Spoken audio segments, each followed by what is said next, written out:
안녕하십니까. 오늘 욥기 42장에 있는 말씀 읽도록 하겠습니다. 욥기 42장, 구약성경 욥기 804페이지입니다.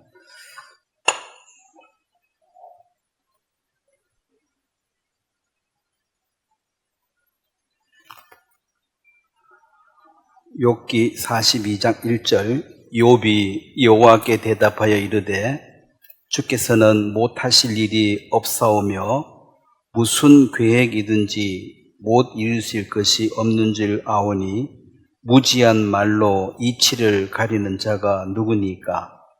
나는 깨닫지도 못한 일을 말하였고 스스로 알 수도 없고 헤아리기도 어려운 일을 말하였나이다.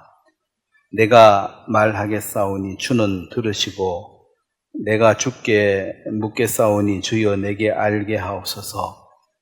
내가 주께 대하여 귀로 듣기만 하였사오나 이제는 눈으로 주를 뵙나이다. 그러므로 내가 스스로 거두어 드리고 티끌과 제 가운데서 회개하나이다. 거기까지입니다. 제가 한번 기도드리겠습니다.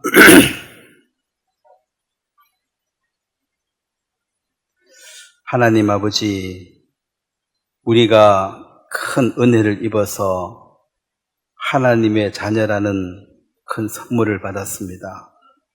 하나님이 계시다는 그 존재를 인식하는 것도 참 이방인으로서 어렵지만 하나님과의 그 관계를 회복함으로 아버지라 부를 수 있는 특별한 은혜를 입은 것은 참으로 놀랍고 감사하고 영광을 돌릴 일입니다.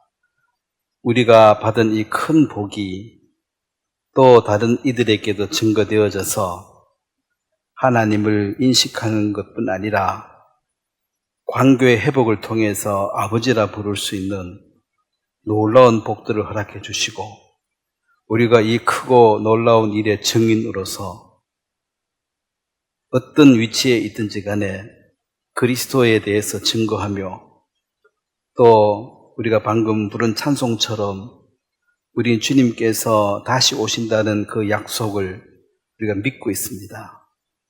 세상 사람들은 뜬구름 잡는 얘기라고 조롱하지만 주님 약속하신 것이 너무나 신실하신 분이기 때문에 우리가 다시 오실 그분에 대해서 전혀 의심 없이 믿고 있습니다.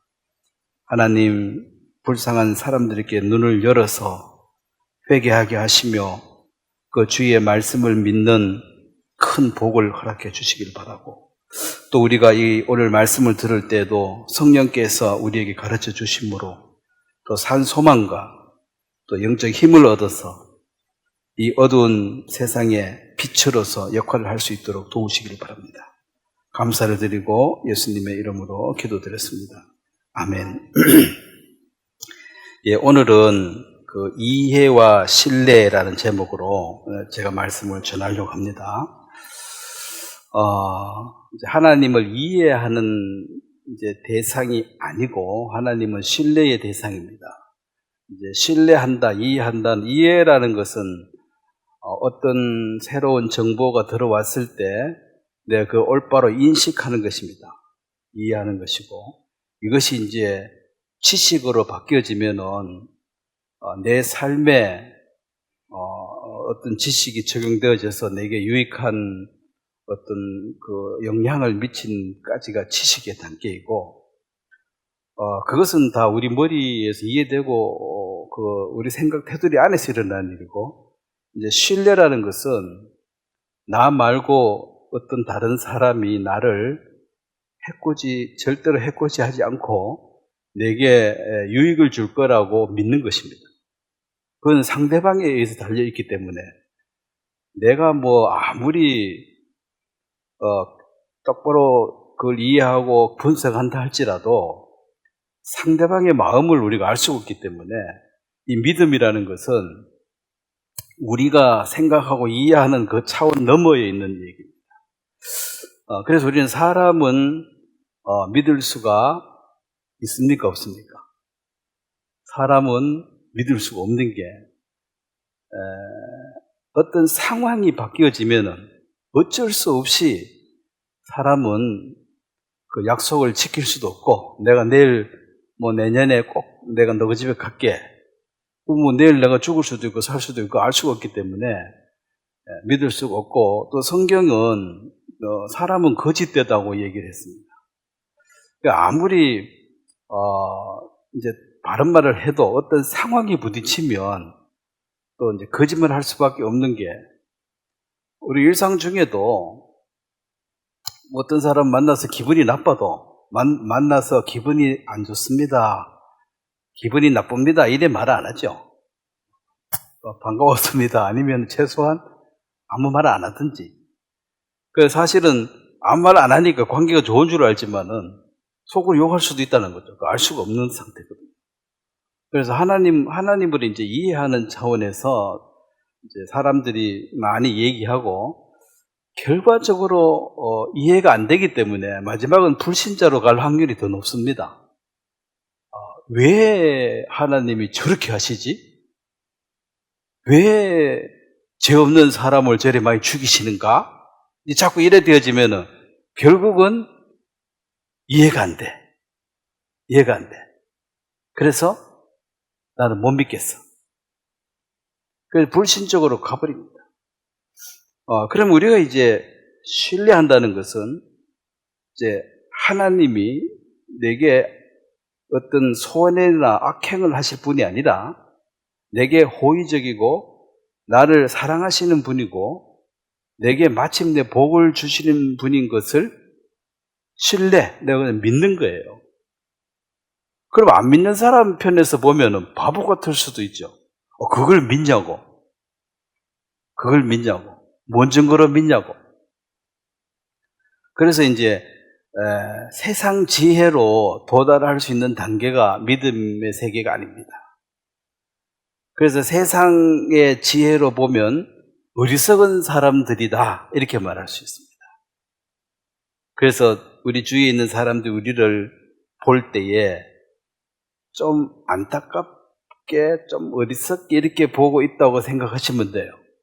저 사람들은 참 멀쩡한데 좀 이상하네, 조금 안타깝다, 좀 어리석네, 저런 걸 믿고 사냐, 이런 식으로 이제 되는데, 그걸 이제 욕할 수가 없는 것이, 인간의 이해로 가다 보면 결론적으로는 그렇게 나올 수밖에 없습니다. 그래서 예수님을 믿는다 이 말은 그냥 존재적으로, 예수님은 역사적 인물 맞죠? 그냥 성경에만 나오는 사람이 아닙니다. 예수님이 실존했던 사람이기 때문에 4대 성인 중에 한 명이죠. 이것도 모르는 사람 많아요. 성경에 나오는 사람 아니에요? 실제로 살았나? 몰라? 왜냐면 관심 자체가 없으니까. 살았는지 관심도 없고.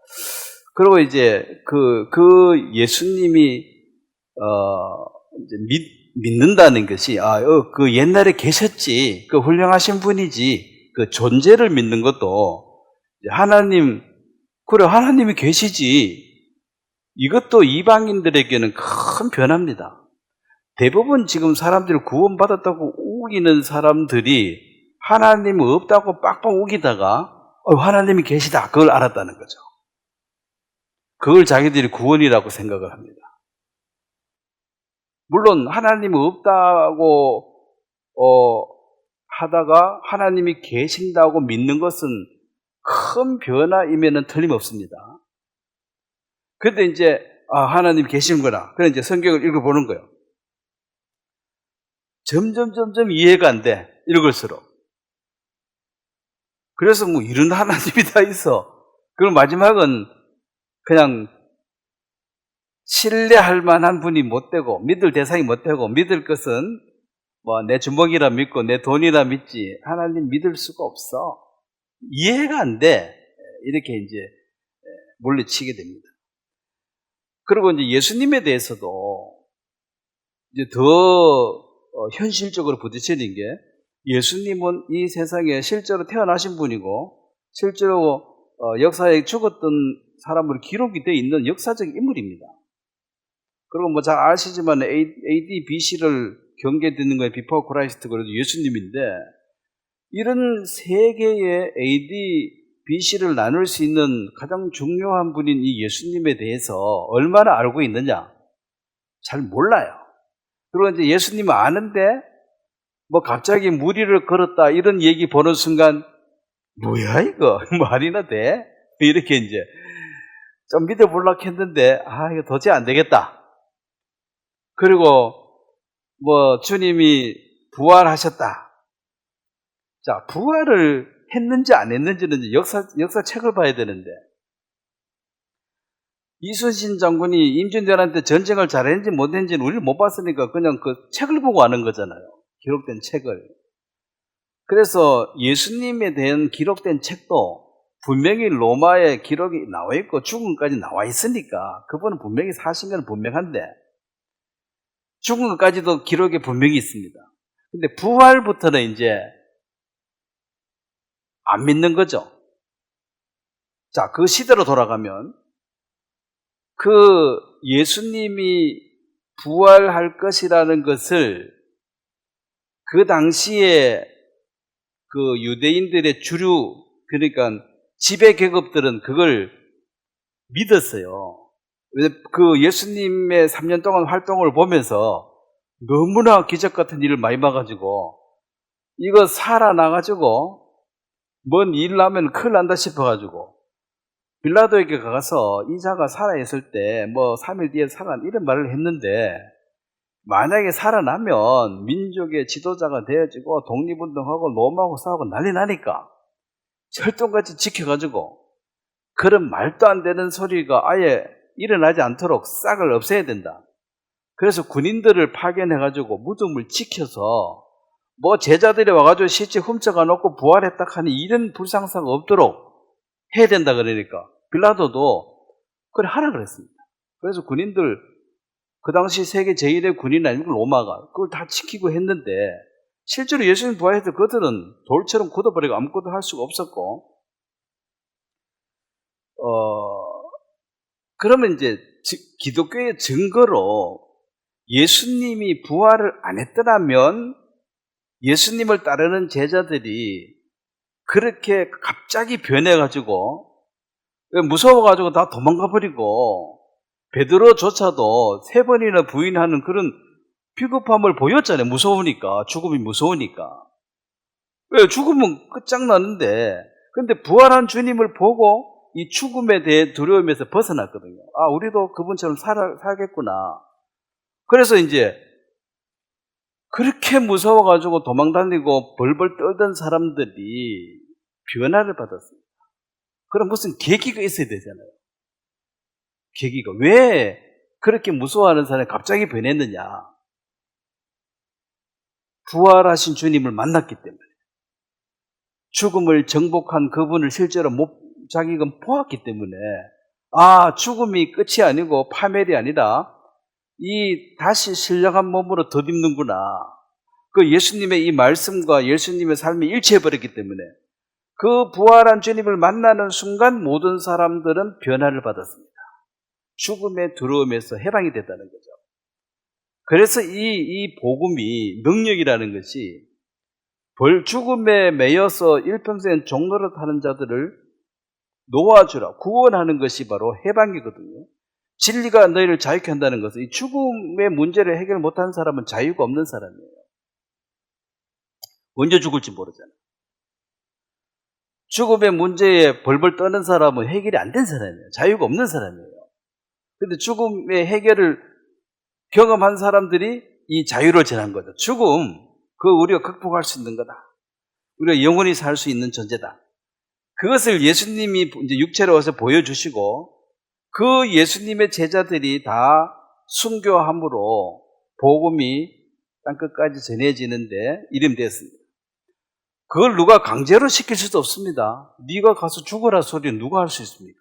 그럼 누가 그 말 듣고 예 가서 죽을게요 할 사람이 뭐 별로 없지요. 목숨이 하나밖에 없는데 그걸 쉽게 남 죽으러 간다고 따라 죽고 하겠냐는 거지. 다 생각을 하죠. 그래서 부활했다는 그 증거는 부활하지 않았더라면 이런 일은 없었을 거라는 거죠.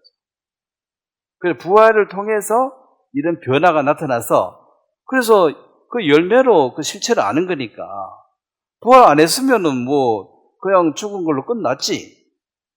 근데 부활을 통해서 증거가 되어졌고 부활한 예수님이 제자들 보는 가운데서 들리어 올라갈 때 그들은 정말 환희와 그 어떤 황홀감에 빠졌을 것입니다. 죽음을 정복한 저분, 나의 주, 나의 신랑, 나의 남편, 그분이 내가 다시 오마, 너 데리러 올게 약속을 했습니다. 이것이 이제 복음의 핵심이죠. 그분이 살아나셨고 다시 오신다 그랬다. 그래서 굿뉴스, 복음, 좋은 소식은 너 그거 알아? 그분이 살아났대. 이게 복음이에요. 그분이 살아났대. 그분이 살아나셨어. 나 그분 만났어. 그러면 역사적 인물로 죽었는 걸로 사람들은 끝났기 때문에 지금 그냥 많은 사람들 중에 한 명인 줄 알지만 그분은 사람의 몸을 가졌지만은 하나님이시다는 것을 스스로 이제 입증하시고 구세주로서 역할을 다 마치시고 가시고 다시 오신다고 약속하신 이 복음이죠. 그래서 성경은 뭐 돼지고기 먹지 마라, 뭐 십계명 지키라, 이것은 그냥 적 가지고 핵심은 첫째 아담이 실패한 모든 것을 둘째 아담이 완벽하게 회복해서 그 피조물로 만들어진 첫째 아담이 둘째 아담 예수 그리스도를 통해서 우리가 하나님의 자녀가 되었다는 것, 하나님의 가족으로 우리가 편입되었다는 사실, 입양됐다는 이 사실이 복음의 핵심 내용입니다.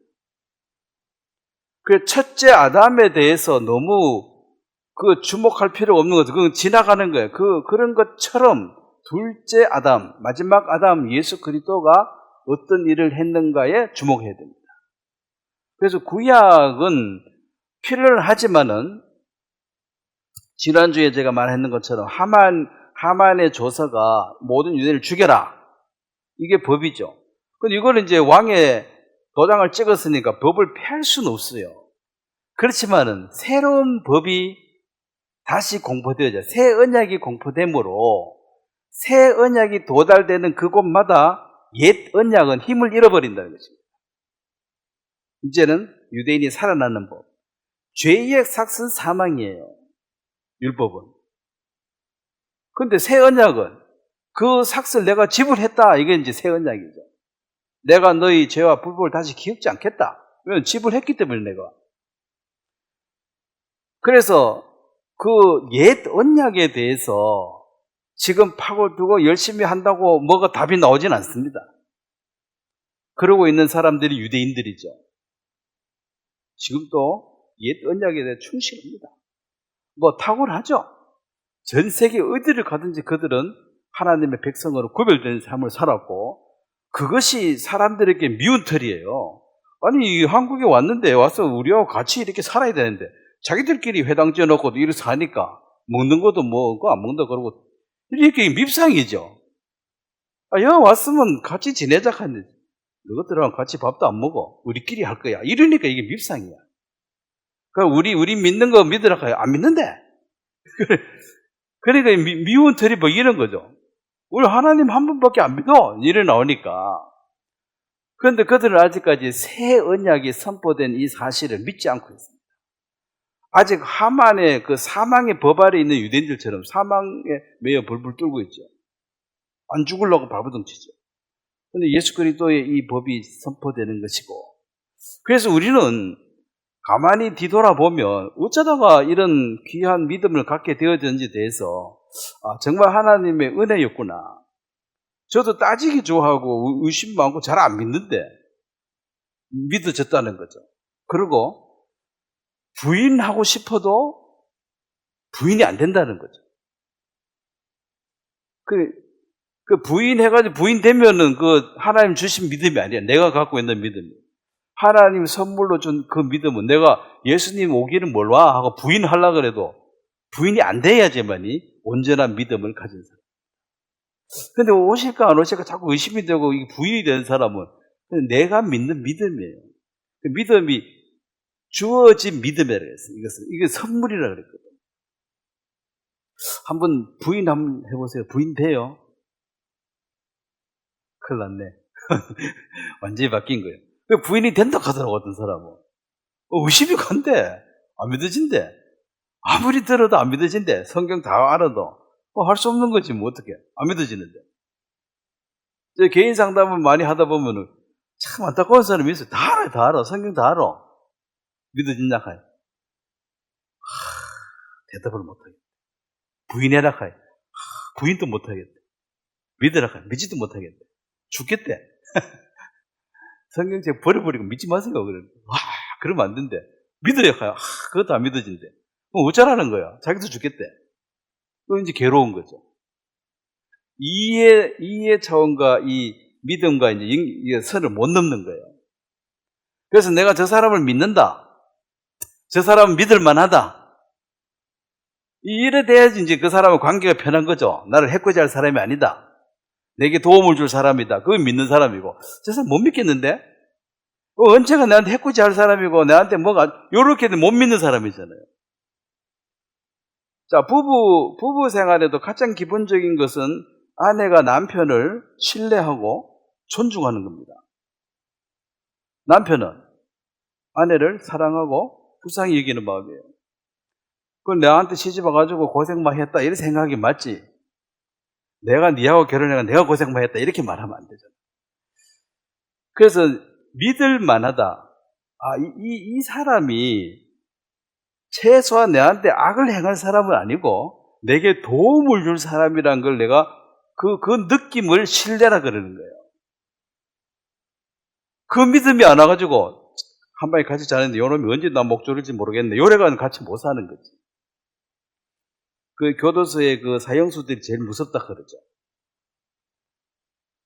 사형수는 이미 죽기로 정해졌잖아. 그거 하나 더 죽이나 안 죽이나 똑같잖아요. 그래서 이제 그 사람들은 말도 별로 안 한대. 말도 하고 싶지도 않겠지. 죽기로 정해졌는데 뭐 할 말이 있겠어.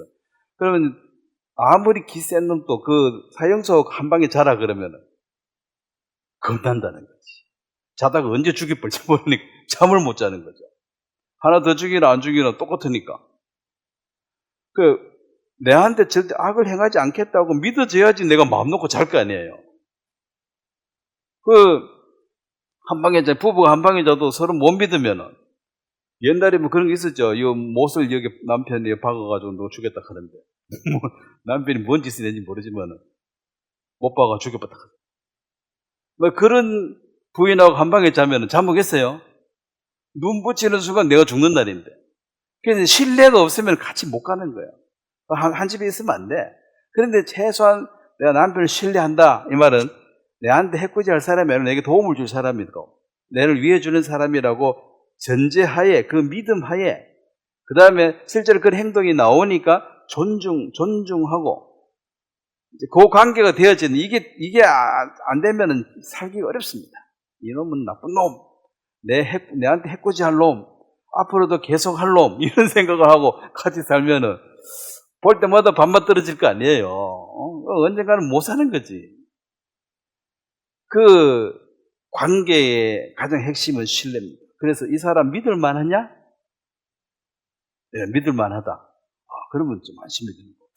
모르겠는데 그럼 언제 등 뒤에 칼 꽂을지 모르겠어. 이런 사람은 이제 지금 내 앞에서 잘해도 언제 칼 꽂을지 모르니까 못 믿을 사람이라는 거거든요. 그래서 믿을 만한 사람을 만나는 것이 쉽지 않다는 것이 좀 세상이죠. 자, 욥기 1장을 한번 보겠습니다. 이제 하나님이 이 욥에 대해서 하는 이 일을 보면 이해가 잘 안 가요, 솔직히. 네? 왜냐면 이렇게 훌륭하신 분도 잘 없는데, 근데 이제 9절에 보면은 이 사단의 존재, 사단은 하나님의 대적자가 아니고 하나님은 창조주, 조물주고 사단은 만들어진 것, 피조물, 만들어진 것들 중에 하나입니다. 급이 달라요. 맞짱 뜨는 단계가 아니라니까. 한 단계 밑이라고. 근데 하나님의 허락 없이 아무것도 할 수 없는 게 사단입니다. 그 하나님에게 100% 통제를 받고 있습니다. 지 맘대로 하는 게 아니에요. 그래서 이제 마지막 불못에 들어가기 전까지는 하나님은 이 사단을 그냥 나하고 같이 도구로 쓰는 거예요. 그래서 사단이 뭐라 그러냐면 자기는 이미 심판을 받기로 돼 있는데 1장 9절에 보면 사단이 여호와께 대답하여 이르되 욥이 어찌 까닭 없이 하나님을 경외하리까? 이게 뭔 말입니까? 하나님 잘 믿는다고 이제 욥을 얘기하니까 마귀가 괜히 잘 믿겠냐고, 네가 잘해주니까 그렇지 이 말이에요. 내가 누구를 잘해줘서 나를 잘 따르는 거, 이것은 가능하다는 거지. 근데 못해줘봐라, 너 금방 욕할 거다. 이게 이제 마귀가 이제 딱 하나님은 그걸 조건을 걸은 거죠. 내게 늘 감사하고 저렇게 경건하게 잘 사는 거 봐라 이놈아, 마귀야. 이놈은 대적했지. 저 보라고. 그러니까 괜히 좋아하겠냐고, 괜히 찬송하겠냐고, 잘해주니까 그렇지. 그 한 뺏어 보라고. 당장 나처럼 욕할 걸? 이렇게 나오는 거죠. 근데 이제 이렇게 봤을 때 싹 뺏었을 때 욕할 사람한테는 그 시험하면 되겠어요, 안 되겠어요? 안 되지. 욥의 처 같은 사람은 믿음이 아주 약하니까 그 시험하면 안 돼. 마귀가 그거 보라고, 금방 욕하잖아, 이러면 안 되니까 가장 믿음이 좋은 욥을 선택했습니다. 욥이 이 시험을 허락한다. 왜? 욥은 이겨낼 수 있다는 거죠. 그래서 감당할 만한 시험을 주신다. 아예 급이 안 되는 사람은 시험도 없어요. 뭐 가만히 놔둬도 지금 뭐 허덕이는데 시험 주면은 바로 자빠지지. 그러니까 이제 가장 경건하고 믿음이 좋은 욥을, 그럼 좋아, 다른 사람은 안 되고 욥한테 가서 한번 해보라고. 이 회의를 하늘나라 총회에서 결정을 해버렸습니다. 자, 욥은 이 사실을 알아요, 몰라요? 한마디도 하나님이 말을 안 해줘서 몰라. 자, 여기에 쓰임받는, 선택받는 것은 잘 된 거예요, 못 된 거예요? 하나님하고. 네? 하나님이 인정해 주는 건 좋은 거 아니에요? 아무나한테 맡기겠어요, 아무나한테? 그래, 욥이 이제 아무것도 모르고 그냥 있는데, 느닷없이 이제 마귀한테 그 생명에 손대지 말고 다 네 맘대로 해라 그랬어요. 그래서 마귀가 마음대로 하는 게 아니고 하나님이 결제해 준 선까지만 할 수 있습니다. 여기 욥한테 손대지 말고 그 가지고 있는 것들, 소유, 그것만 이제 손댈 수 있다. 그래서 11절에 이제 주의 손을 펴서 그의 모든 소유물을 치소서, 그리하시면 틀림없이 주를 향하여 욕하지 않겠나이까. 자, 여기서 이제 마귀는 전지전능은 아니죠. 마귀가 알기는 많이 알아요. 주로 이제 지나간 일을 많이 알지, 귀신은. 근데 틀림없이 욕할 거를 생각했죠? 욥이 욕했어요, 안 했어요? 안 했잖아. 그렇게 모르는 거잖아요. 하나님은 욕 안 한다는 거 아시고 그거 한번 해보라 그랬죠. 그래서 마귀는 사람 우리보다가 잘난 거는 인정해야 돼. 그렇지만 마귀도 전능자가 아니라서 마귀도 머리가 나빠. 하나님에 비하면 이거 돌대가리다, 수준이. 그래서 무시해도 돼요. 마귀를 절대로 두려울 필요가 없는 게, 어찌도 못하는 게 함부로 막 얘기하잖아요. 틀림없이 욕하겠다, 욕 안 해버리는데 그럼 거짓말쟁이라는 거예요. 그래서 마귀는 하나님이 들어서는 하나의 도구이지, 그래서 그 하나님이 들어서 그 도구 앞에 가서 절하고 쩔쩔 맬 필요가 없다는 거죠. 함부로 막 대해도 된다, 대적해버려도 된다는 거죠. 그래서 이제 욥이 하나님을 경외하고 악에 떠나서 의로운 사람이지만 이제 하나님은 사단에게 욥을 시험하도록 허락해 주었다. 이게 이제 총회에서 결정된 사항입니다. 그래서 이 땅에서 우리에게 나타나는 모든 일들은 나타나기 전에 먼저 하늘나라 총회에서 의결된 사항입니다. 결정된 사항을 지금 실행하는 거예요. 그래서 어찌 이런 일이 생겼느냐 그러면 뭐렇게 해야 돼요? 그거 다 총회에서 결정 난 거야. 그래서 감사함으로 받으면 돼. 이제 이론적으로는 그렇게 아셔야 됩니다. 또 막상 부딪혀 보면은 만만찮게는 하겠지만은 논리적으로는 다 위에서 결정 난 거야. 자, 위에 결정 없이 여기 일어날 수 있어요, 땅에서? 안 일어납니다. 그래서 어찌 이런 일이 일어났느냐? 결정이 나서 일어난 거예요. 결정이 나서. 1장 그 다음에 20절에 보면 요업이 일어나 겉옷을 찢고 머리털을 밀고 땅에 엎드려 경배하며 21절 한번 같이 읽겠습니다. 시작. 이르되 내가 모태에서 알몸으로 나와서온즉 또한 알몸으로 그리로 돌아갈지라. 주신 이도 여호와시요 거두신 이도 여호와시오니 여호와의 이름이 찬송을 받으실지로다 하고, 22절도 이 모든 일에 요업이 범죄하지 아니하고 하나님을 향하여 원망하지 아니하리라. 자, 이게 틀림없이 욕하리라 그랬는데 하나님께 찬양했습니다. 다 잃어버렸어요. 가진 것 전부 다. 자, 여기서 이제 사실 요업이 한 이 얘기가 이게 아부 떨고 과장된 표현이 아니라 이게 사실이거든요. 우리 빈손으로 다 알잖아요. 빈손으로 왔는데 이 손에 하나님 많이 채워줬다가 이제 떠나기 전에 다시 걷어가서 이걸 또 다른 사람에게 청직이니까 또 다른 사람을 옮겨주는 거잖아요. 그럼 원래 빈손으로 왔다가 줬다가 주는 사람이 또 가져가는데 왜 가져가는? 원래 내 거잖아. 할 말이 없는 거죠. 그럼 빈손으로 이제 또 간다는 거죠. 그래서 주어진 이거 가지고 어떻게 살았냐에 대해서 이거 가지고 심판하는 게 의인의 심판이죠. 어떻게 지혜로운 청지기처럼 이걸 잘 활용했느냐, 주어진 시간이나 주어진 돈을 어떻게 잘 썼느냐, 그것을 이제 검사하는 것이 시험이라 그랬죠. 그래, 주신 이도 하나님이시고 그도 하나님이시니 내가 하나님께 찬송한다. 이게 이제 요업이 이 믿음을 하나님이 보시고 요업에게 이걸 허락했습니다. 근데 이제 이런 일들이 당해졌을 때, 자, 우리가 이제 모든 고난은 왜 그런 고난이 생겼느냐? 그럼 요업은 왜 갑자기 다 망해버렸느냐? 그랬을 때 요업의 친구 3명이 와가지고 이거는 얘기를 해줍니다. 너가 이렇게 된 것은, 자, 실제는 요업이 이렇게 된 것은 왜 이래 됐어요?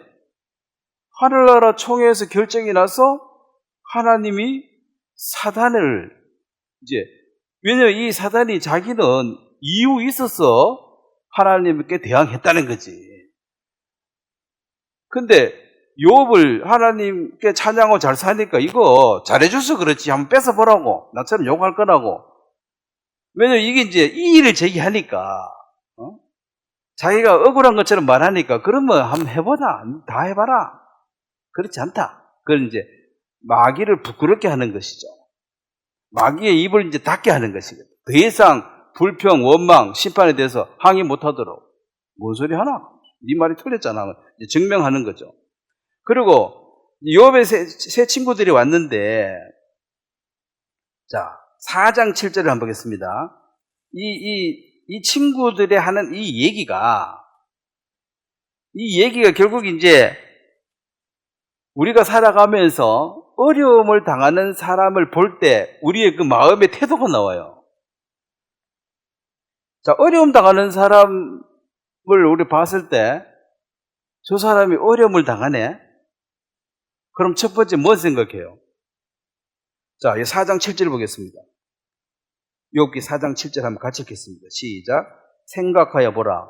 죄 없이 망한 자가 누구인가? 정직한 자의 끊어짐이 어디 있는가? 자, 요 말이 무슨 말입니까? 야, 죄 없이 심판받는 사람이 있더나? 하나님은 공의고 정의로우신 분인데, 그러니까 네가 숨긴 죄가 있구만, 이 말이에요. 자, 이게 고난당하는 친구한테 찾아가서 이게 할 말입니까?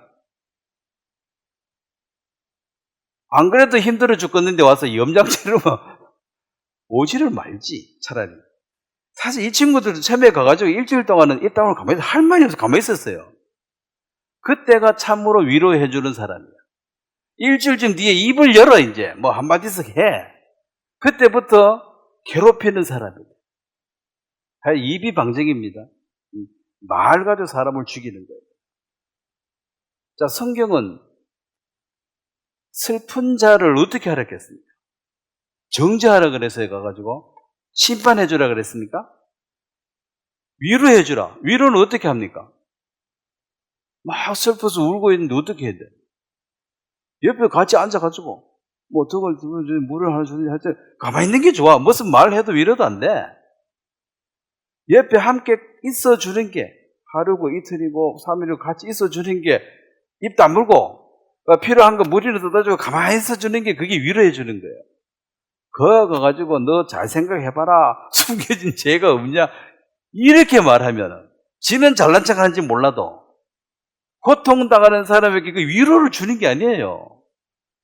그 뭐 알량한 지식 몇 개 가지고 이러쿵 저러쿵 해가지고 사람을 염장 지르는 거야, 그게.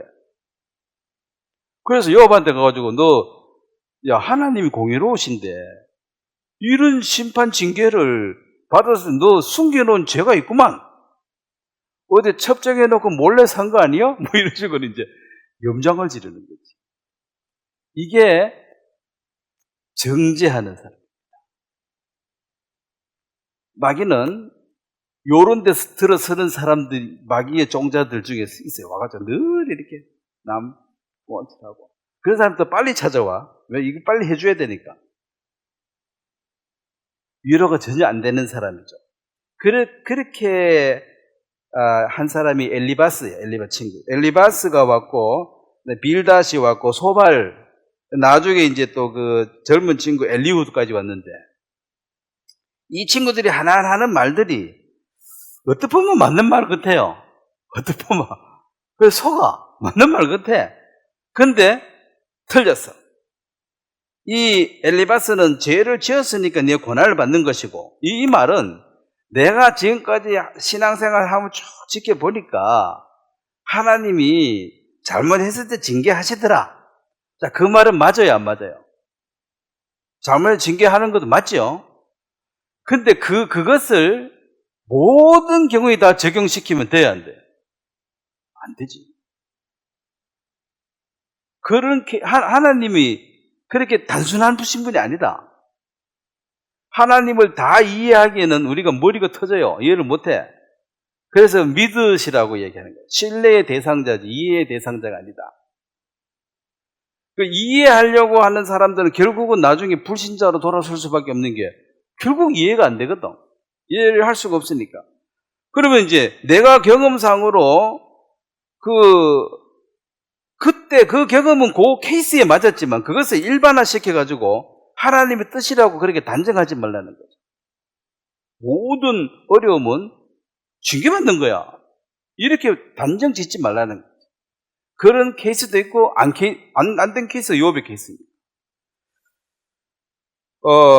그래서 그런 영적 경험이나 자신의 생각을 하나님보다 앞세워가지고 큰 소리 치는 사람은 그 자기 주장, 이론을 하나님 말씀보다 더 위에 두는 사람이에요. 그러니까 자기 말이 정답이야. 성경 말 위에 있어요. 그래서 가는 데마다 정죄해. 이렇게 됐다고. 자, 8장에도 한번 보겠습니다. 8장에 이제 빌닷이라는 친구가 와서 또 하는 얘기인데 8장 3절 보면 제가 읽겠습니다. 하나님이 어찌 정의를 굳게 하시겠으며 전능하신 이가 어찌 공의를 굳게 하시겠는가? 내 자녀들이 주께 죄를 지었으므로 주께서 그들을 그 죄 아래 버려두셨나니. 자, 이게 이제 하나님의 심판은 항상 옳았다. 맞는 말이잖아. 하나님의 심판은 옳았지. 그리고 하나님의 공의가 삐뚤어진 적이 한 번도 없다. 늘 정확하시다. 다 맞는 말이에요. 그러니까 너 자식들도 몰래 죄를 지었으니까 천벌받은 거다. 이렇게 말하는 거지. 이게 지금 위로하러 온 친구의 태도로서 이게 맞는 말이에요? 이 위로됩니까? 이 말 들으면? 이래가 안 되지. 이런 친구하고는 그냥 그날 단교하고 싶지. 다음부터 오지 마라. 이런 말 하려면. 가만히 있어도 지금 힘들어 죽겠는데 와가지고, 염장 지르는 거잖아요. 그게. 근데 이제 다 성경 얘기를 해요. 그래, 이제 구원받은 사람들도 성경을 알아. 또 나름대로 경험이 있어. 그 잣대를 그때 그게 맞았다. 이거 일반화식 모든 데 그걸 갖다 대가지고 모든 데 재가지고 다 죄 있으니까 벌 받은 거지. 이렇게 말씀하시면 안 된다 이 말이에요. 근데 그렇게 말하는 사람이 많습니다. 그 사람들은 마귀의 종들이에요. 마귀 하는 말을 대신하는 거잖아요. 그 뭔가 교만해가지고 마귀한테 잡히고 쓰임받는. 왜냐면 그렇게 하는 게 아니라거든. 바울은 분명히 위로해주고 함께 해주고 그게 맞는 거지. 그래서 하나님은 뭐 다 맞는 말이야. 하나님은 공의롭고 하나님은 순전한 자를 버리지 않고 다 맞는 말인데, 그렇게 말하는 그것이 8장 20절 또 보세요. 하나님은 순전한 사람을 버리지 아니하시고 악한 자를 붙들어 주지 아니하심으로. 이 다 맞는 말이야. 근데 이거는 하나님의 한 면만 본 거죠. 그래서 장님 코끼리 만지기식이 있잖아요. 코끼리가 어떻게 생겼냐? 기둥처럼 생겼다. 다리를 만져봤으니 그건 맞는 말이지. 그렇지만은 코끼리가 다리처럼 생긴 건 아니죠. 내가 경험해보니 기둥같이 생겼던데 그건 자기가 본 거고 눈 뜨고 보면 그게 아니라는 거지. 하나님은 전체를 보셔야 되는 거지. 그 부분적으로 가지고 좀 아는 거 가지고 정지하고 이렇게 해버리면, 자, 하나님이 보시면 이게 이 친구들을 하나님 나중에 책망하시잖아요. 알지도 못한 것이 와가지고 이제 입이 방정이라고. 그 다음에 이제 그 11장에도 보면 이 소발이라는 이 친구도 이거 뭐 다 맞는 말이에요. 11장 10절, 욥기 11장 10절, 11절 두 절을 한번 같이 한번 읽도록 하겠습니다. 시작. 하나님이 두루 다니시며 사람을 잡아 가두시고 재판을 여시며 누가 능히 막을 소냐? 하나님은 허망한 사람을 아시나니 악한 일은 상관하지 않는 듯 하시나 다 보십니다. 다 한마디씩 하는데 다 맞는 말이야. 다 맞는 말이야. 이게 하나님이 두루 다니시며, 자, 하나님이 이 세상을 쫙 보고 계시는데 다 악인들이고 뭐 다 보고 있다는 거지. 안 보는 듯 하지만 다 보고 있다. 그러다가 벌줄 놈을 탁 벌준다 이 말이에요. 응? 그 사람을 잡아 가두시고, 그래 경찰이 딱 잡아가지고 구치소 넣어놨다가 그 다음에 이제 검찰에 넘겨가지고 재판에 끌고 가잖아요. 그리고 딱 하나님이, 이게 이제 죽음을 가리키는, 어떤 사람을 딱 죽여버린 게 이게 이제 하나님이 그날 재판하는 날이라. 한번 죽는 것은 정해주고 그 다음에 심판이니까. 그래 언제 누가 죽을지 아냐는 거지. 하나님이 딱 잡아가면 그날이 죽는 날이야. 그 딱 잡아가두시면 그 다음에 바로 재판에 넘겨버린다는 거죠. 한 번 죽는 것은 정해지고 그의 심판이 있으니까. 그럼 네 언제 죽을지 아냐는 거지. 하나님이 가다가 딱 잡아가면 넌 그날 죽는 날이야. 다 맞는 말이에요. 하나님이 이런 분이 맞아. 맞기는 맞는데 이 말을 여기에 적용시키면 안 맞는데 아무 데나 이제 하나 알면 그걸 다 적용시키면 다 적용시키면. 그래서 위로하러 갔다가 이제 위로를 안 하고 처음에 일주일 동안은 가만히 앉아, 그때는 위로가 됐어. 같이 울어주고 가만히 있을 때는. 일주일 뒤부터 입 여는 순간부터는 위로자가 안 되고 아주 악행하는 자가 됐습니다. 실제로 슬픔 당한 사람들 가서 딱히 할 말 없죠.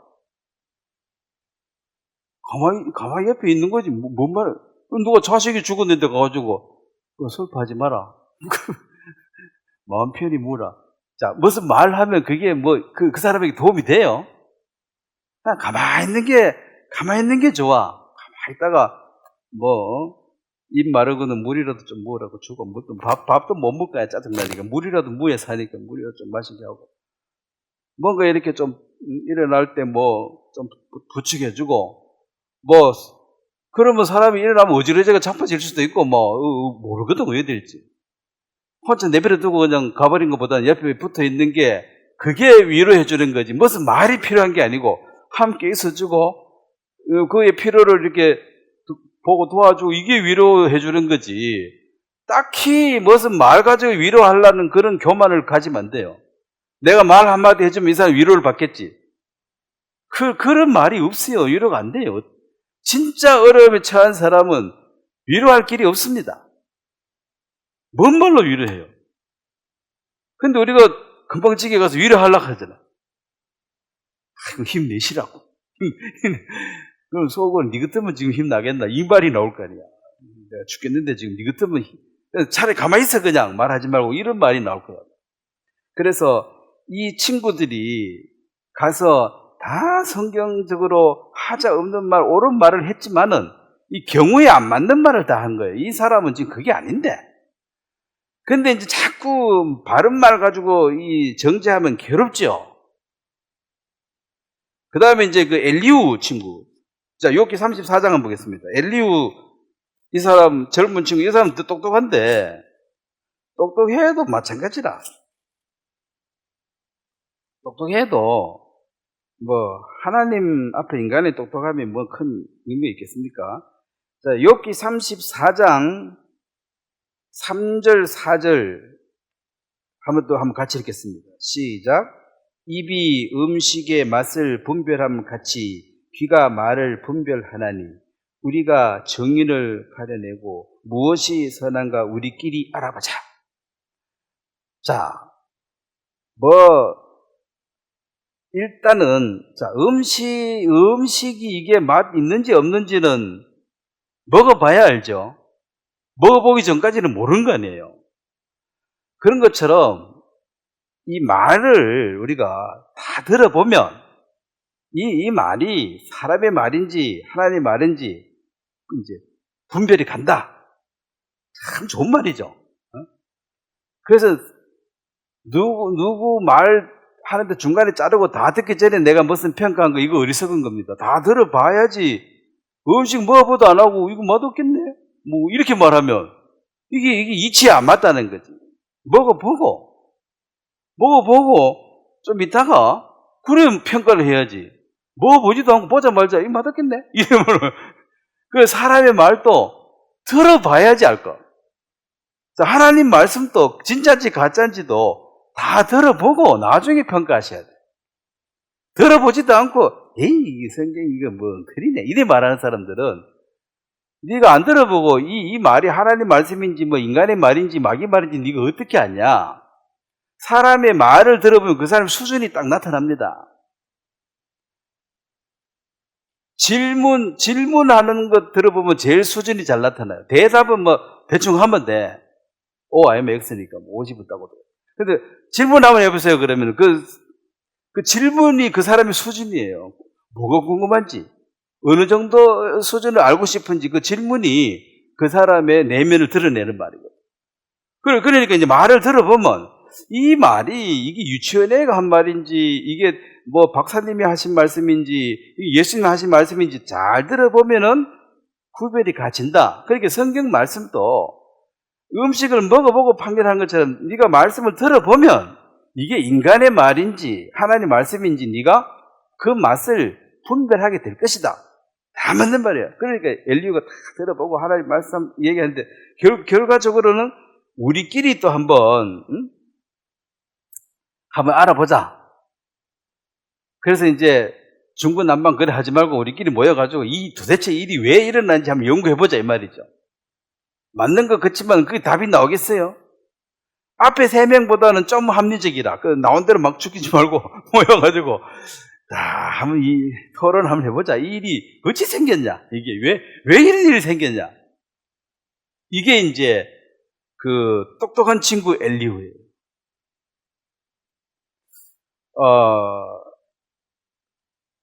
자, 그런데 실제로 이제 우리는 이제 하나님의 뜻은 뭐냐? 사실은 이제 1장 2행처럼 하나님은 이 요업이 갖고 있는 그 믿음을 통해서 이 원망, 불평밖에 모르는 이 마귀에게 입을 닫게 하는 거예요. 사실은. 보라고! 이놈이 지금 얼마나 멍청한지. 그거 이제 하는 것이고, 그 다음에 이 요업의 이 신앙을 성장시키는데 이게 이제 사용되는 거거든요. 자, 욥기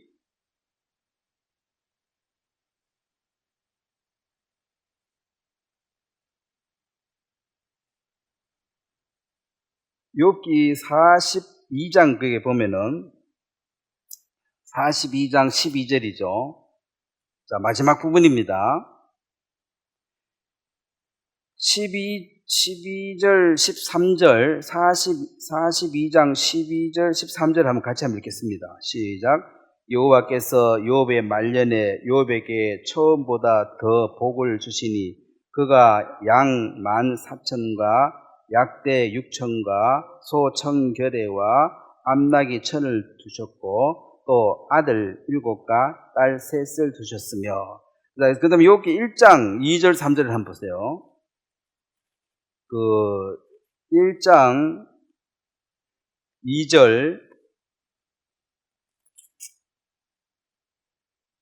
3절을 한번 같이 읽겠습니다. 시작. 그에게 아들 7과 딸 3이 태어나니라. 그의 소유물은 양이 7,000마리요 낙타가 3,000이요 소가 500마리요 암나귀가 500마리며 종도 많이 있었으니 이 사람은 동방 사람 중에 가장 훌륭한 자라. 자, 크게 보면 숫자를 한번 보겠습니다. 양이 7,000이요. 근데 42장에는 양이 얼마예요? 네? 7 곱하기 2 하면 얼마예요? 14,000. 그 다음에 낙타가 3,000이요. 3,000 곱하기 2 하면은 6,000. 또 소는 500인데 여기는 1,000. 자, 여기 보면은 딱 꼽으러주고, 그 다음에 자식도 10명 다 죽었는데 지금 여기 몇 명 또 줍니까? 또 10명 주죠. 그래, 짐승은 2배 주는 이유는 이거는 이제 없어졌으니까 2배 준 게 복을 준 게 맞고, 이 자식은 이미 구원받은 자식은 하늘나라에 있으니까 10명 더 주면은 하늘나라 가면 20명 되는 거죠. 그래서 이제 이 마침내 복을 주시는 과정인데, 시험이라는 게 테스트죠. 시험하면 테스트한다. 테스트가 있고, 시험한다, 템테이션, 그건 유혹한다는 뜻이 있는데, 하나님은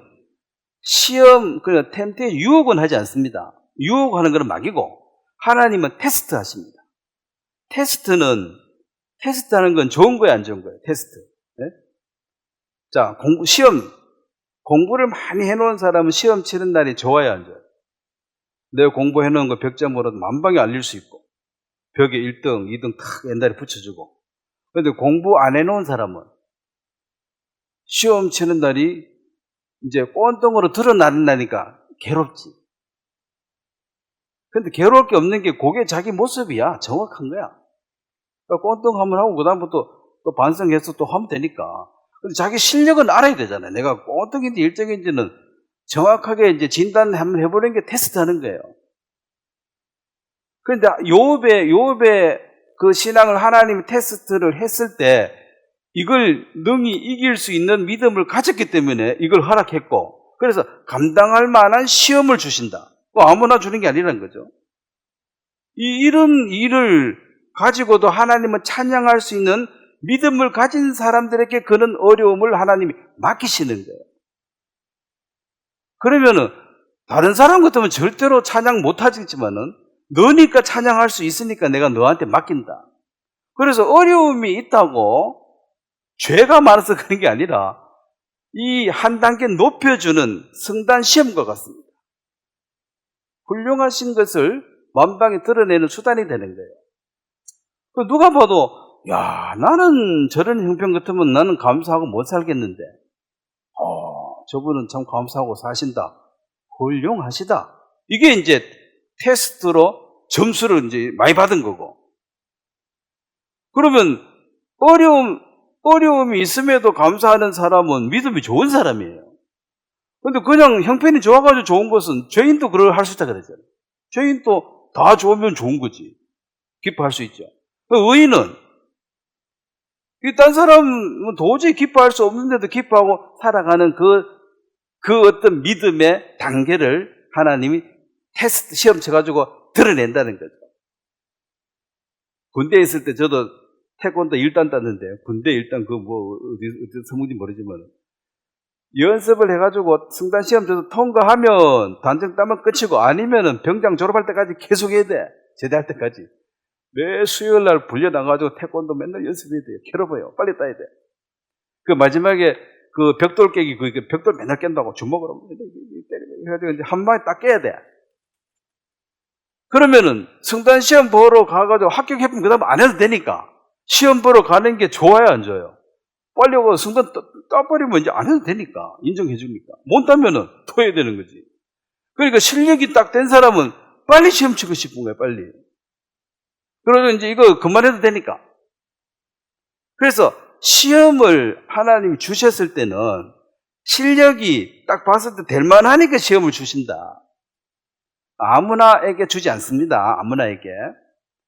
그래서 함부로 그냥 성경 몇 구절 아는 거 가지고 하나님이 공의로우신데 죄가 없는 사람에게 왜 어려움을 주겠냐고, 네 어려움 있는 거 보니까 죄가 있구나, 이렇게 말하지 말라는 거예요.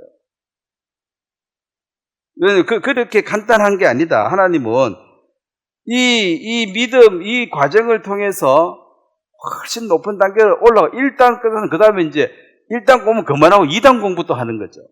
2단 끝나면 또 3단 올라가는 거고. 왜 바울은 여기까지 올라갔잖아요. 죽음에서도 기분 좋게 죽었잖아요. 그러면 아이고 나는 죽으러 가면 못 죽겠는데 걱정되죠? 걱정하지 마세요. 그런 일을 안 맡깁니다. 사람 봐가면 맡기지. 어떤 여자가 아이고 나는 장동건처럼 잘생긴 사람이 결혼했을까 봐 겁난다 한데, 걱정하지 마라. 그 사람이 누구 결혼할 소리 안 한다고. 그럼 어쩌고 가봐. 우짜게는 그런 일이 없는데. 그래서 이거 감당할 만한 사람에게 주시기 때문에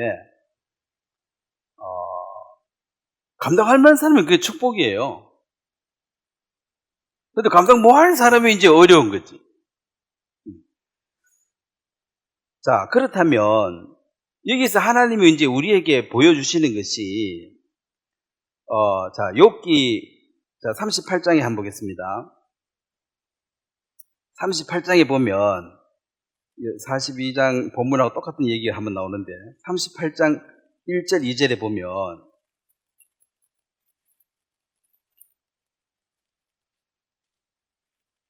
38장 1절 2절 한번 같이 읽겠습니다. 시작. 그때에 여호와께서 폭풍우 가운데서 욥에게 말씀하여 이르시되, 무지한 말로 생각을 어둡게 하는 자가 누구냐? 자, 이 무지한 말로, 이것은 하나님에 대한 오해죠.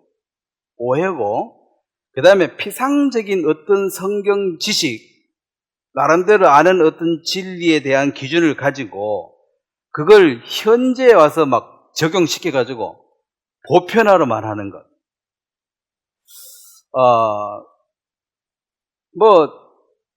사람들이 좀 아는 게 분명히 맞는데, 자, 멸치 좋고 수모 좋고 이런데, 멸치 먹으면 안 되는 사람도 있습니다. 또 멸치 먹으면 좋다 하더라 하시면, 근데 어디 아픈 사람 멸치 먹으면 아프다 하더라 또. 근데 하나 아는 거 가지고 좋다고 멸치 먹으면 다 된다고 이렇게 막 떠들고 다니면 멸치 먹으면 또 안 좋은 사람도 있다고. 그냥 우유 먹으면 우유도 또 어떤 사람은 소화 못 시키는 사람도 있어요. 이게 뭐가 안 돼가지고. 하나 아는 거, 그것은 한 부분적인 것인데, 이걸 가지고 전체로 진리처럼 이렇게 말하는 것이, 그게 바로 무지한 말로 이치를 우지럽게 하는 사람이에요. 성경 말씀도 그렇게 전부 적용이 돼가지고, 순종이 제사보다 낫다, 이런 말들도 분명히 성경이 있지만은, 목사 말 잘 들어라, 이런 데 서무면 돼요, 안 돼요? 그게 안 맞는 말이거든. 네 성경 말씀은 내가 안 들으려고 하나. 그거 하나 가지고 다 밀어붙여가지고 무조건 순종해라, 무조건. 이치에 안 맞는 말로 어지럽게 하는 자, 그런 사람들이에요. 그래서 그 말이 어느 한 경우에 맞는 말인데 다 그걸 적용시켜가지고 의인은 없나니 하나도 없으며, 그 말도 맞지. 또 노아는 의인이요 심판을 이긴 자도 있는데, 의인이라고 하면 막 욕하는 거야. 가지고 의인이 없다 했는데 니 왜 의인이라고 하냐. 성경에 의인이 없다 했는데 니 성경 안 믿나 하냐. 너 성경 믿는데 믿으면 어떻게 의인이라고 할 수 있냐고. 의인이 없다 했는데, 이게 이제 한 부분의 말과 전체를 커버쳐가지고 의인 됐다 하면은 막 기절하려고 그래. 그런 말 하면 안 된다고. 너무 교만하다고. 그런 말 하면 너 지옥 간다고. 그럼 어떻게 죄인을 이렇게 해야 돼? 죄인을 이렇게 해야 천국 간다고. 이 말이 맞냐는 소리죠. 그래도 그렇게 하는 사람들이 참 많습니다. 그래서 어렴풋이 아는 이런 가지고, 42장 오늘 읽은 본문 말씀 42장에 한번 봐봐요. 똑같은 말이 나오죠. 42장 3절에도 무지한 말로 이치를 가리는 자가 누구니까? 이게 이제 욥이 처음에는 욥도요. 나는 죄가 없다. 맞죠? 근데 진짜 생각해 보니까 자기도 그냥 한 인생인데, 내가 다른 사람보다 특별나가지고 복받은 것처럼 이렇게 말했는 이것은 설령 그가 다른 이보다 어렵다 할지라도 그 어려움도 하나님의 은혜로 된 것이기 때문에 자기가 우쭐해하거나 내가 니보다 잘났다 이렇게 표시하는 이것은 틀린 것입니다. 하나님의 은혜를 덧입어서 내가 어려운 삶을 설령 살았다 할지라도 그걸 하나님께 영광을 돌려야지, 니들하고 나는 질이 달라! 내가 니하고 같은 줄 알아? 이렇게 말하면 이것도 이치에 어긋난 말이라는 것입니다. 뭐가 다릅니까? 모든 사람이 아담의 후손인데. 자, 모세 얼굴에 광채가 난다 한들, 하나님이 쓰시는 동안 광채가 나겠죠. 근데 그 광채를 딴 사람이 보고 모세를 존중하는 게 괜찮지만, 본인이 아이고야 나 광채가 나네? 니들하고 다르네? 자기가 그 광채를 보는 순간 그는 이미 빛을 잃은 사람이 돼요. 계속 못 봐야 돼. 자기는 연약한 한 인생이지. 어떻게 내가 니들하고 다르다고 말할 수 있냐는 거죠. 그런 순간 이미 빛이 떠납니다. 그래서 그 모세도 하나님 앞에 한 번 허물이 있어서 결국 하나님에 못 들어가게 하는 것이 똑같은 인간이라는 거예요. 그 은혜로 가는 것이지 하늘나라는 네가 잘나서 가는 것이 아니라는 것을 분명히 얘기하고 있습니다. 그리고 이제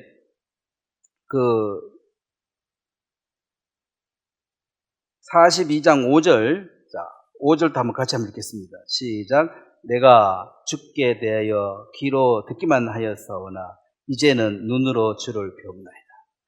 자, 이제 알량한 지식으로 자기를 포장하고 내가 니보다 많이 알고 있다 이런 것으로 사는 게 귀로만 듣는, 지식으로만 하는 것이고, 이제 눈으로 보고 오는 건 이건 내가 실제로 체험하는 거예요. 경험하는 거예요.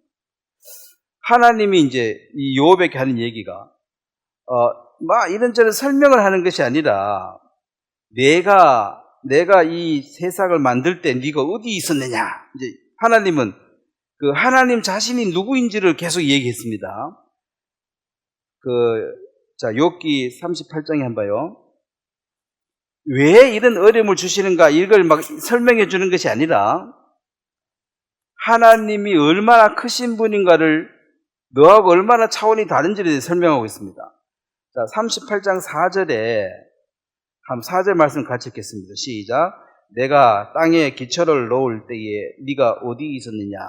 네가 깨달아 알았거든 말할지어다. 자, 하늘과 땅을 지으신 분이 하나님이시죠. 그래서 신이 되려면 하늘과 땅을 창조해야만이 참 신입니다.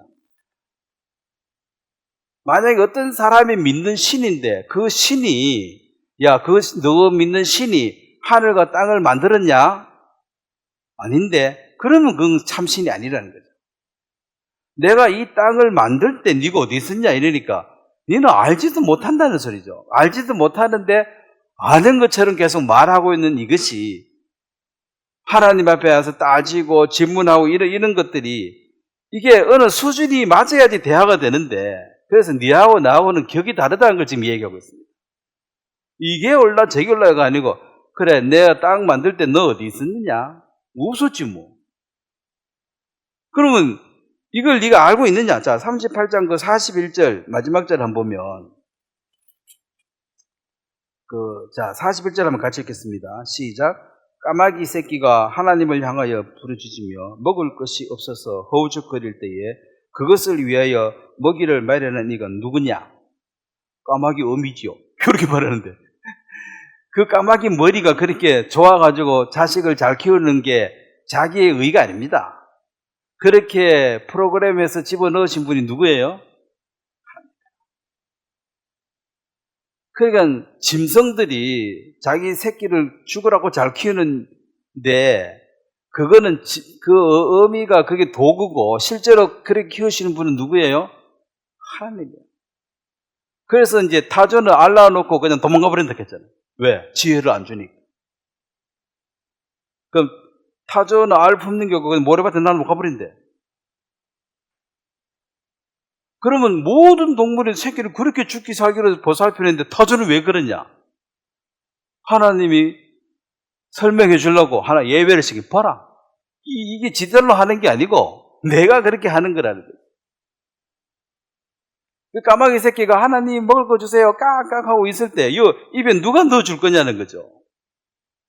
하나님이 넣어줘야 되는다. 그럼 어떻게? 그 어미를 통해서.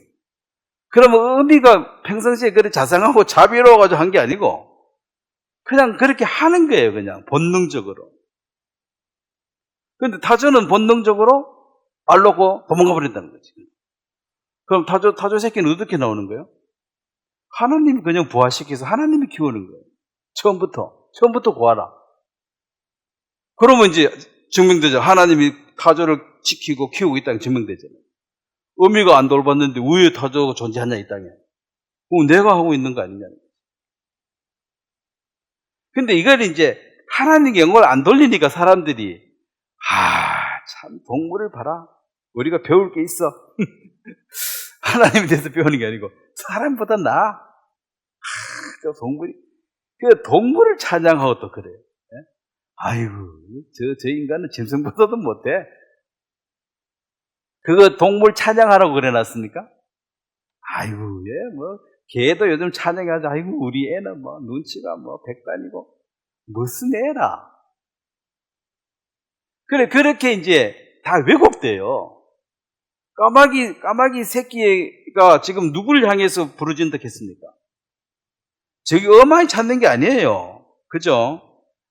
하나님을 향해서 하나님 하고 있으니까 그것도 넣어주는 거지. 그래서 모든 식물, 동물 하나님 은혜로 사는 거예요. 사람은 그 중에 어뜸이겠죠?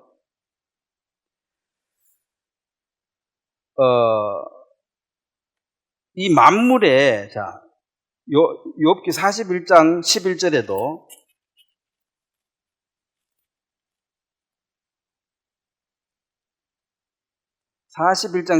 한번 같이 읽겠습니다. 시작.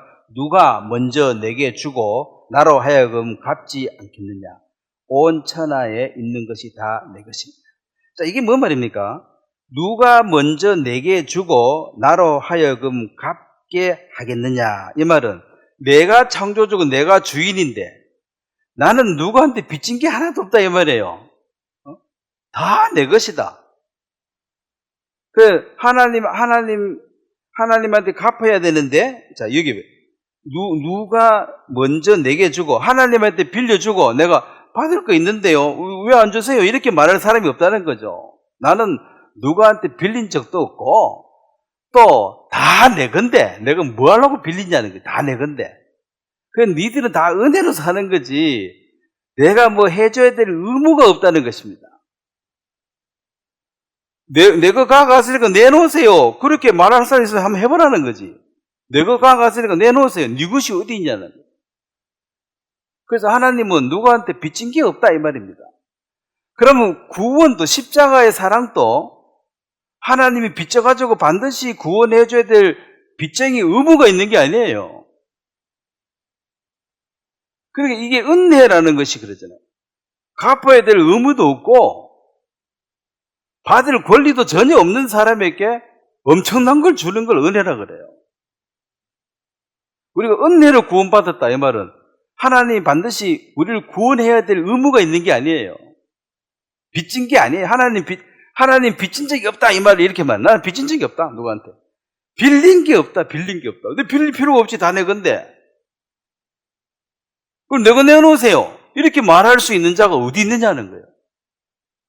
다 하나님 은혜로 사는 것이기 때문에 이 구원조차도 행위 구원을 말하는 사람은 아예 하나님을 모르는 거죠.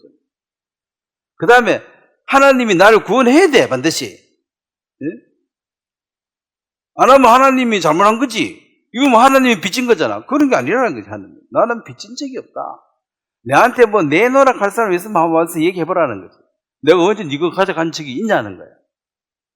그래서 모든 것은 하나님의 그냥 그 자비와 사랑이지 하나님의 의무가 아니고 인간의 선의 대가도 아닙니다. 구원은 100% 선물이에요. 그냥 길 가다가 그냥 뭐 어떤 귀인을 만나가지고 갑자기 그 집에 입양돼가지고 부자가 된 거야. 그 사람이 이 사람 입양해야 될 의무도 없고 뭐 받을 자격도 없고 뭐 그 사람이 해준 건 아무것도 없는데 느닷없이 그냥 와가지고 너 오늘부터 내 아들 해라 해가지고 이 은혜라고 그 은혜는 줄 의무도 없고 받을 권리도 없는 사람에게 행해지는 거예요. 그러면 자식은 부모한테 받을 권리가 있잖아요. 그 자식을 도와준 것은 100% 은혜는 아니지. 해야 될 의무가 있으니까. 근데 하나님은 그렇지 않다. 100% 이게 아가페 사랑입니다. 아무것도 바라지 않고 모든 것을 다 쏟아붓는 그것이 아가페적인 사랑. 이것은 하나님에게서 나오는 사랑입니다. 우리 인간은 조건적인 사랑이에요. 주고받고 거래니까 그 아가페 사랑하고는 차원이 다른 것입니다.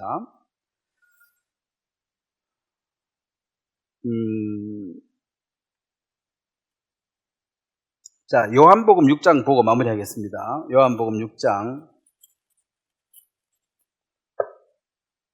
67절입니다.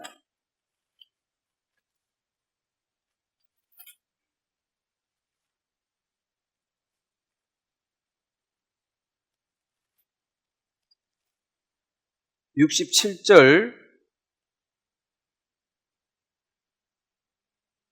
68, 69 이 세 절을 한번 같이 읽겠습니다. 67절부터 9절까지 시작. 예수께서 12 제자에게 이르시되 너희도 가려느냐? 시몬 베드로가 대답하되 주여 영생의 말씀이 주께 있사오니 우리가 누구에게로 가오리까? 우리가 주는 하나님의 거룩하신 자이신 줄 믿고 알았사옵나이다. 자, 이제 예수님이 그 빵을 많은 4천 5천 먹일 때 사람들이 많이 와가지고 왕 삼으려고 막 난리를 치기다가 예수님이 내가 생명의 떡이다. 내가 이제 죽는다. 내 피를 마시고 내 몸을 먹어야지 이제 영생을 얻는다. 예수 죽는다 하니까 다 떠나버렸습니다. 그들이 바라는 것은 현실적인 복을 주는 거예요. 먹을 것 많이 주는 거. 예수님이 주고 싶은 것은 영원한 생명을 주고 싶은데 이게 서로 핀트가 안 맞아요. 받고 싶은 거하고 주는 이하고 안 맞아. 그래서 제자들에게 다 가니까 니도 갈래? 그러니까 이제 제자들이 한 고백이죠. 그들이 뭐라 했습니까? 내가 자, 69절입니다. 우리가 주는 하나님의 거룩하신 자이신 줄 믿고 알았습니다. 이게 이제 믿음이 먼저라는 거죠. 자, 이게 이제 비슷한 게 아니고, 자, 내가 믿고 나면은 뒤에 이제 알게 된다. 그래서 사람들은 한번 알아보고 내가 믿으려고 그래.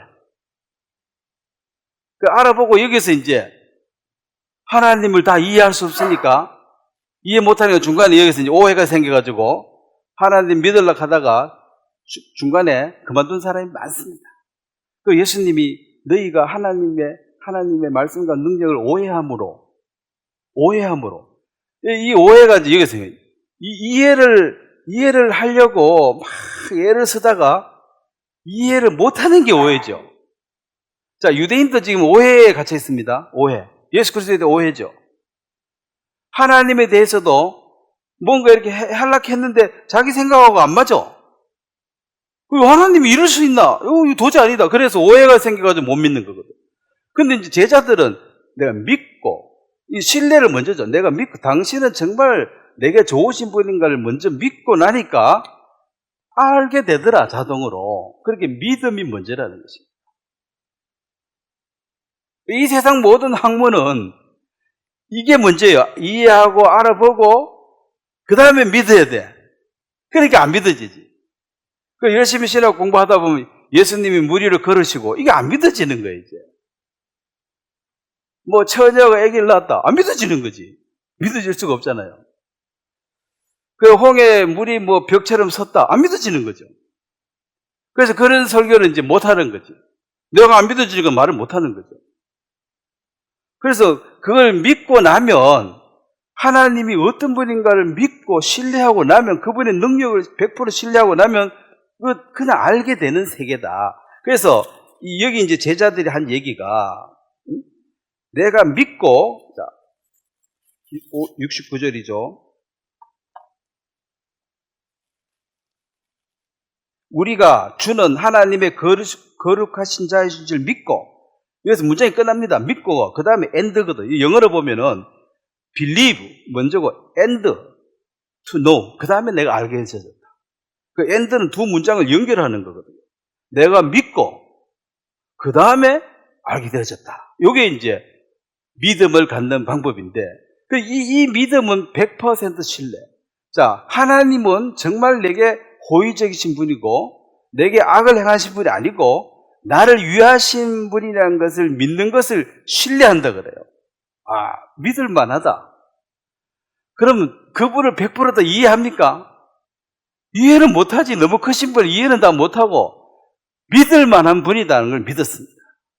이해는 다 안 가. 왜 그래 하는지 몰라. 욥도 지금 하나님이 욥한테 일일이 설명 안 하고 야, 니하고 그냥 수준이 다르니까 그 어리석은 말로 이치를 어지럽게 하지 말고 그냥 너 회개하라는 것입니다. 그래서 욥이 회개하는 거죠. 내가 뭐 잘못했냐, 내가 잘했는데 나는 훌륭한데 이런 여러 말을 하고 싶겠지만 결국 죄를 뒤집으시고 회개한다는 이 말이 이제 입을 닫고 믿음을 100% 신뢰. 그럼 이 신뢰하고 훌륭한 분이 내게 주는 어떤 일은 이것도 좋은 거라고 내가 믿을 수 있다는 거죠. 내가 이해해보면 이건 안 좋은 일이야.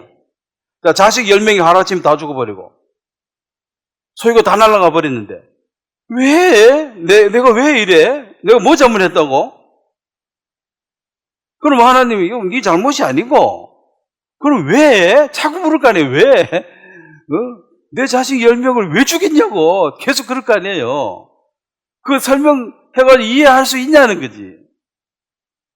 자식 1명 죽어도 정신없는데 안 그래요? 10명 죽은 사람한테 뭐 이 얘기하면 그 말이 들어가겠냐는 거야. 그래서 절대적인 그 신뢰, 그리고 하나님이 어떠한 분인가를 알고 선하고 자비를 베푸신 분인 것을 100% 신뢰했을 때 그다음 나오면 이제 이런 것이 풀어져서 자기가 회개를 하게 된더라. 그럼 우리가 어려움 중에도 처음에는 이 성경 구절이나 뭐 상식이나 이런 거 가지고 하나님을 대적하게 돼 있어요. 왜 나한테 이런 일이 생기냐고. 그러다가 이제 내가 회개한다 이 말은 내가 감사함으로 받겠습니다. 다는 모르지만 좋은 거라고 내가 믿겠습니다. 모든 것을 합력하여 선을 이루실 줄 내가 믿나이다. 그 믿음이, 그 믿음으로 죄인이 의인이라고 말하는 거예요. 그러면 믿음 없는 사람이 봤을 때는, 의인이라고 하면, 믿음 없는 사람이 보면 우리 보고 뭐라 그래요?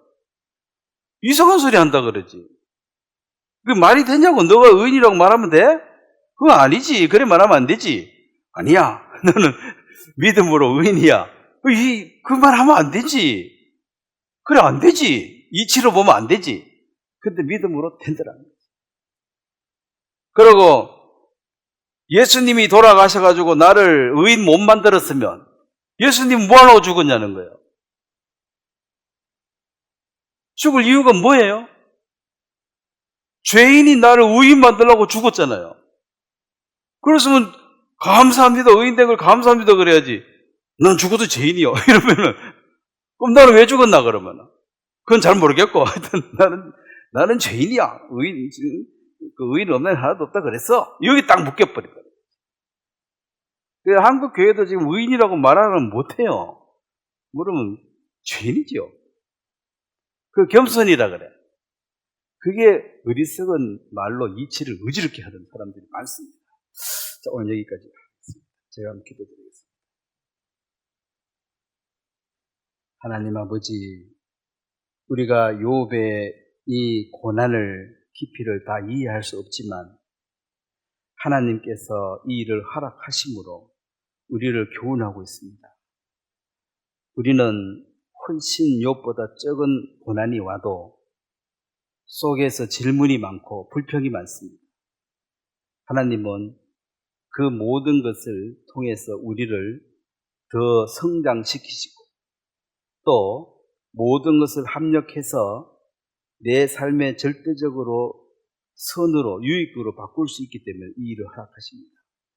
그 욥의 가축들이 2배로 늘어나고 자식이 2배로 늘어나는 이 모습이 이해할 수 없는 하나님을 받아들였을 때 얻어지는 결과였습니다.